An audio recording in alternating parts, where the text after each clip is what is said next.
ढोल ताशा लेझिम गुलाबी फेटे रांगोळ्याच्या पायघड्या अन सर्व कलाकारांच्या उपस्थितीत 100व्या अखिल भारतीय मराठी नाट्य संमेलनाची नाट्यदिंडी आज निघाली। नाट्य कलावंतांसोबत पारंपरिक लोक कला असलेल्या वासुदेव पिंगळा पोतराज गोधळी दशावतार या लोककलाकारांच्या लोककलेने ही नाट्यदिंडी सजली होती। ही नाट्यदिंडी पाहण्यासाठी पिंपरी चिंचवडकरांनी रस्त्याच्या दुतर्फा गर्दी केली। यावेळी नागरिकांना कलाकारांसोबत सेल्फी काढण्याचा मोह आवरला नाही।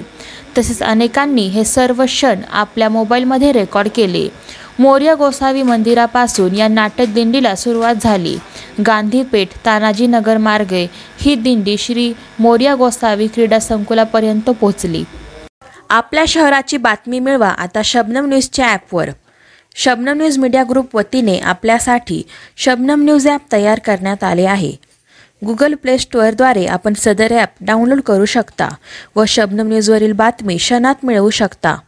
मग वाट कसली पाहताय? गुगल प्ले स्टोअर ॲप आजच डाउनलोड करा।